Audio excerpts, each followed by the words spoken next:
Welcome to Mind Shield. We protect the mind and pursue the truth. Let's get started.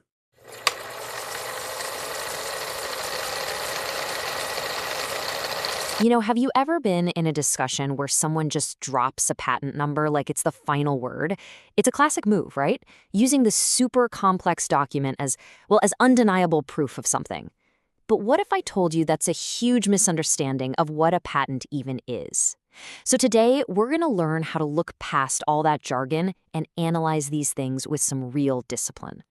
Let's just start with the single most important idea to burn into your brain. Say it with me. A patent is not a confession, it's not an admission that someone has built something, and it's definitely not proof that a technology is being used out in the wild. So what is it then? The best way to think about it is like this. It's a receipt for an idea. That's it.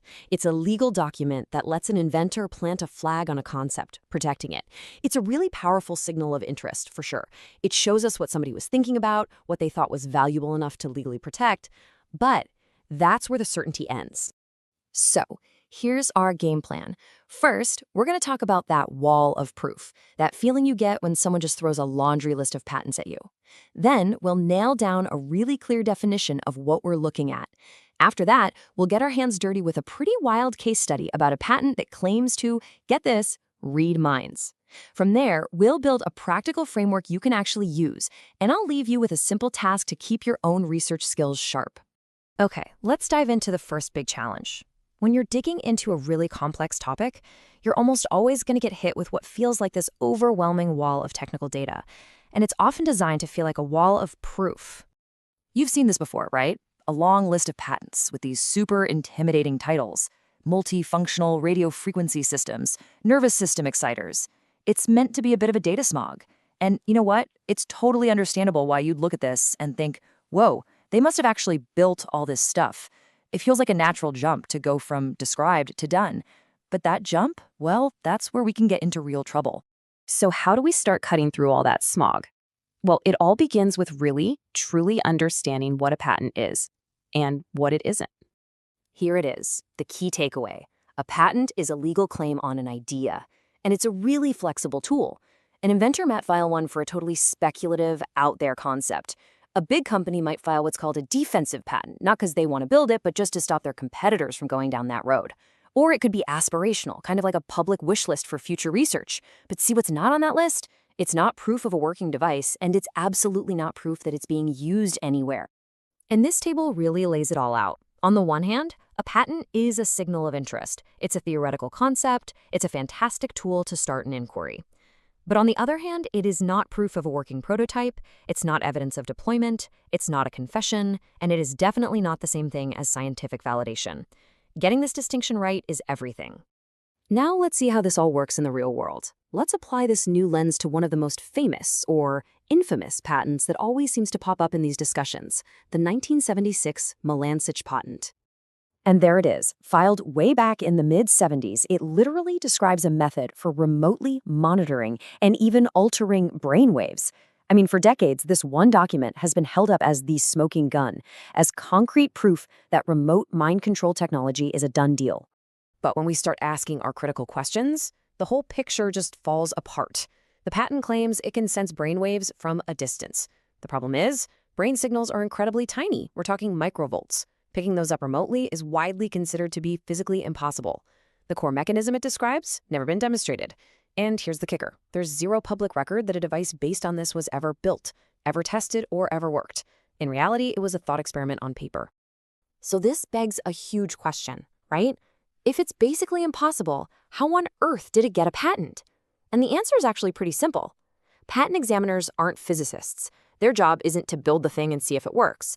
Their job is to check two boxes. Is the idea new, and is it non-obvious? They're not testing the science, they're testing the originality, and that is a world of difference. Okay, so if we can't just take these patents at face value, what are we supposed to do? Well, we need a better way to look at them, a responsible way. So let's build a simple framework, a toolkit to help ground these really abstract ideas in the real world. It's easy.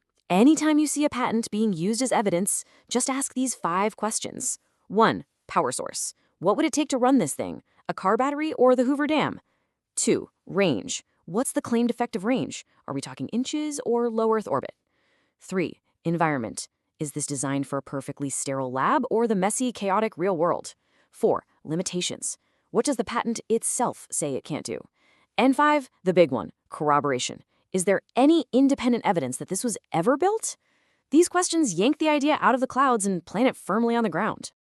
And look, this is why patents are still incredibly useful. They're not proof of what is, but they can be a fantastic roadmap for what someone once thought was conceivable. They give us a vocabulary, a theoretical blueprint, and that lets us form much smarter questions for our own investigations. They're the starting line for inquiry, not the finish line. So to wrap this all up, I want to leave you with a really practical task, a simple mental exercise you can use every single time to keep your own research grounded and honest. I call it a patent triage note. For any patent you're even thinking about using, force yourself to write down 3 little bullet points. First, why is this relevant to me? What question does it help me ask? Second, what does this not prove?